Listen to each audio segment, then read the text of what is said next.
This is Oscar Bevis. This is Oscar Bevis for the Stomping Ground, powered by Wow Hydrate and available on DAZN. That wasn't a very good impression. Is that what I come across as, like Little Energy? Just.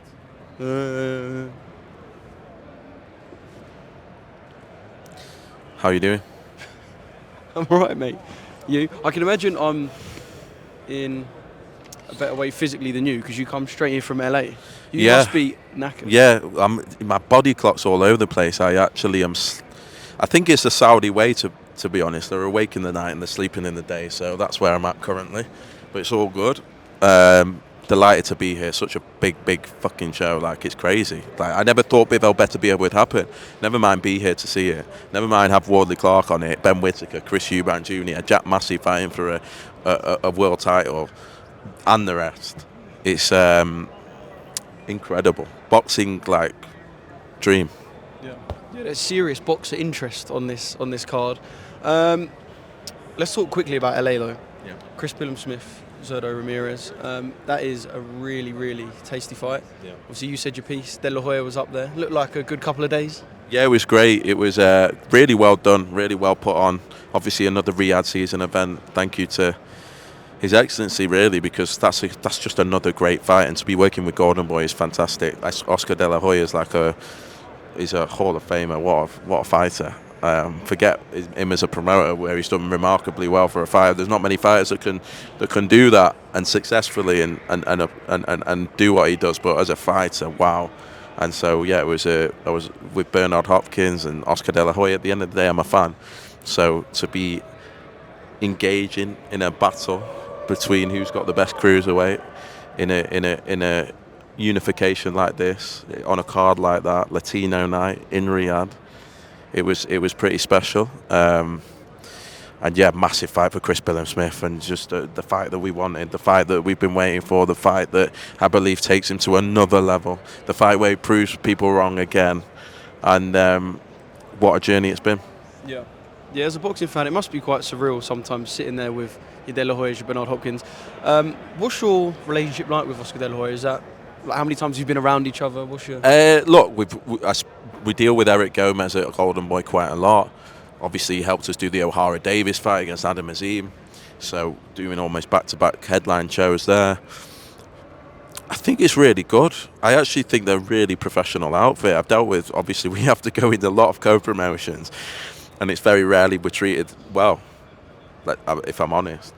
And they treat us well. They treat us with respect. They treat us as an equal. And you know, not many promoters will do that. And yeah, I've got a lot of love for Golden Boy, a lot of love for Oscar De La Hoya. I think he's a great guy, funny guy. Doesn't take things too seriously. And he's as I say, what a fighter he was. So brilliant to be working with him. I think genuinely big business to come between the two businesses. I think we both enjoyed it. I think it's great for us to have a US partner, and for them as well. I know they've got a lot of interest in the UK market. So let's see what happens. But I'm looking forward to October 19th and November 16th.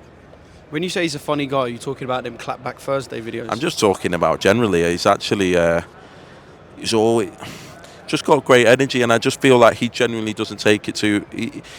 He genuinely, I don't think. I mean, people have their opinions. It doesn't seem like he takes it too seriously, and he just doesn't. And as I say, I think where my biggest respect comes from is, look at how many fighters have tried to set up promotional companies. Doesn't matter how good a fighter you are, whether it's Mayweather, who has had some success, Ricky Hatton, who had some success, but many fighters just won't last the test of time. One, they've earned a hell of a lot of money. I mean, Oscar was one of the highest earning fighters that we've ever had. So there's that, but then there's, you know, you need a decent, good business acumen. It's a completely different game to fighting. So I have a lot of respect for him to being able to, one, be bothered with it all. Yeah, because he could have just rode off into the sunset. Unbelievably, like, he doesn't need to do it. One, be bothered with it all. Two, he's already created his legacy. So from a legacy point of view, that's boxes ticks. And actually have success with it. I mean, that deserves a hell of a lot of credit. I mean, how many fighters can do that? It's yeah, and so it's great to be working with him, and some big fights to be made. Yeah, I guess I've always had a soft spot because he's my boxing namesake. Yeah. Talking of promoter relations, how is it with the other two, Frank and Eddie. The two lovebirds. I still find it weird that I can turn my head and have like the three biggest promoters in the UK just kind of sitting. Yeah, maybe those two on that side and me on this side. No, it's fine. Make the fights. That's what we care about. And credit to Riyadh season for being able to do this. I still find it weird. It's not, you don't expect to go to work and have those interactions, those experiences. Weren't having them before. But that's where boxing is, and we should be delighted for it. Like it's incredible. It's going to have flare-up moments like we've seen last week. It's going to have moments because you're putting everyone in one room. You're putting fighters that that haven't talked to promoters in years. You're putting promoters that are competing. You're putting all sorts. So when you put it all in one room, it's going to create some noise. But the main thing is the fights are getting made and things are getting dealt with quite quickly, and things don't seem to drag on. So it's very calm this week, isn't it? So yeah, I'm delighted, to be honest, because it's such a big week for our business. If you just think about the card, we've got Jack Massey going for a life-changing opportunity. We've got Eubank Jr. and Ben Whittaker, who we believe just are absolute superstars and want to put on a big performance. And then Fraser Clark, our heavyweight, who within 9 fights has the chance to break a record and become the fastest ever man to reach the heavyweight British title in a rematch of the year, of the fight of the year, in what the casual fan in Britain is most looking forward to about Saturday night. So it's a fantastic card, and obviously the main event is special. Yeah, it's a brilliant card. On Chris Eubank Jr., are we meant to pretend the whole saga 2 weeks ago didn't happen? I think so. I think it's like one of those moments. It's the elephant in the room. No, it's it's that Little Britain sketch where like you click your fingers and you've got to forget about it. It served its purpose. The press conference 2 weeks ago, because it was unusual to have a press conference so close to, obviously, fight week. Like, I'm speaking to a lot of the fighters and feel like I've done my pre-fight interview with them. But that press conference 2 weeks ago definitely served its purpose. He creates headlines. He's box office. He's got massive balls. Like, what more can you say? Like, he does. I've said that I didn't think it was an appropriate time, and it was hard. I was thinking, shit, how long is this going to drag on for? Like, because we've got this coming up, all sorts of stuff coming up. So glad it got dealt with. But yeah, it's one of those moments. I was with Bunsey yesterday talking about clips from boxing, and obviously Bunsey has a few, some of my absolute favourites, and that's just another clip that grabbed headlines but got dealt with, and credit to His Excellency as well. Like, Frank apologised, Chris apologised, and I haven't heard much about it since. So I just want him to put on a statement. He gets a lot of criticism wherever he goes, a lot of attention. The whole build-up has been about Chris Eubank Jr. And I want him to put on a statement because there's some massive fights ahead, some massive nights ahead. And yeah, that's what we're focused on now. Yeah, I know it was 2 years ago yesterday that he was penciled in to fight Conor Benn. Is that still the number one priority post Zerameta? No. It can't be for us. For Team Eubank, it's how many times has we heard that Conor's going to be 3 in a month, 3 in 2 months? I hope he does for his sake. And then that's a massive fight, of course, to look at. But it's so hard in Team Eubank's position to even consider the fight yet when it's not really available. Hopefully it becomes available soon, and it's an absolute, it's one of the biggest fights that you can make in boxing. Yeah. I know we haven't got too much time, so I want to talk about Anthony Yarde fighting on the show next week. Brilliant fight at the top of the bill between OD and Adam Azim. Now, I know Eddie went on an interview and said that his interpretation was that Anthony Yarde wasn't a free agent, and others may have interpreted things differently. Yeah. What's the crack with Boxer and Anthony Yarde? Well, he's got the wrong interpretation, because we checked with Queensberry. Are we okay to do this? Are we this? We received positive response, and that was it. And so, who wouldn't want Anthony Yarde on a card? Like, he's a spectacular fighter with a huge profile on a massive card with Adam Azim and Ahara Davis, and ultimately we have to move forward as a business. Did we check at every opportunity?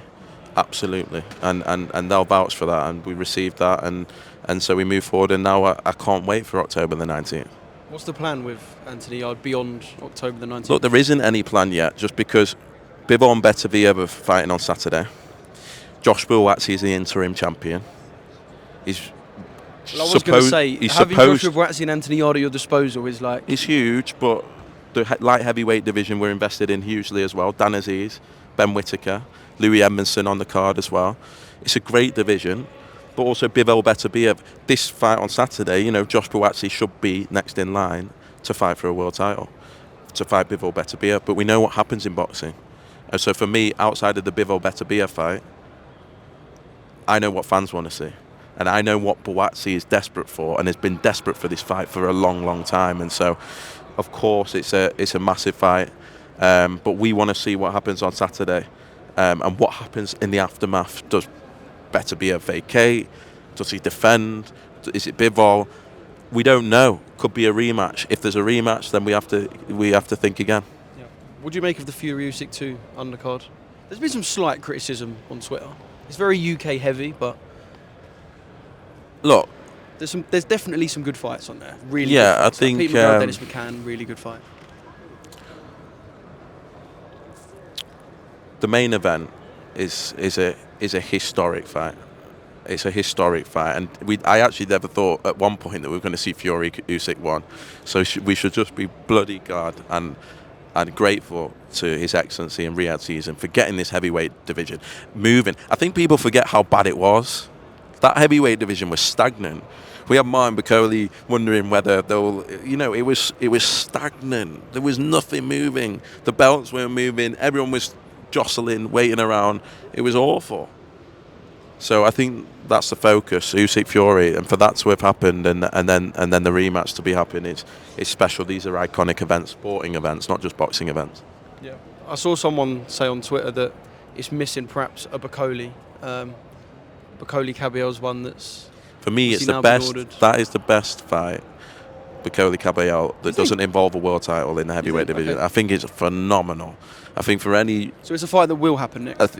Well, as we've seen, Zhilei Zhang didn't want it. I believe Ajit Caballel does want it. And I believe he's never going to give up that mandatory position because, look, the IBF order, the IBF follow their rules religiously. So for a fighter like Martin Bakole, this is an absolute dream. This is a start. This is the point where no one can... Whether Ajit Caballel pulls out or not, then we get to fight someone else and we'll become mandatory for the world title. We're already #1 in the WBA. We're in the top 5 in all governing bodies. This was like everything that we've worked for and everything that Martin has worked for, should I say. Everything that Billy Nelson has worked for. We are in touching distance and no one's going to stop it now. And no matter how many people don't like it, no matter how many people hate it, Martin Bakole is going to become a world champion and possibly unify, and there's nothing that can stop it now. And look, it's a great fight, Ajit Caballel, and a lot of people will say it's a 50-50 fight. It will happen next if Ajit Caballel wants it. And yeah, absolutely delighted. And Martin deserves it. He's fucking worked so hard for this. He's gone into every gym. He's sparred everyone. He's worked in the gym relentlessly. No rewards, not fighting, getting breaks here and there. And here we go. And it's lift off for Martin Bakole. Yeah. So I can end with just a one-word answer because I know you are really pushed for time. Martin Bakole, Daniel Dubois, does that sell out Wembley Stadium? No. It doesn't. Not yet. Sells out. Okay. Sells out the O2. Sells out. It's a massive heavyweight fight. Look, I Anthony Joshua, for me, is a superstar and sells out Wembley Stadium in his sleep. Martin Bakole is not there yet. Daniel Dubois is not yet that. For a boxing fan, is that the fight to make 100%? Will we get it? As long as Daniel remains IBF world champion, we're going to see that fight.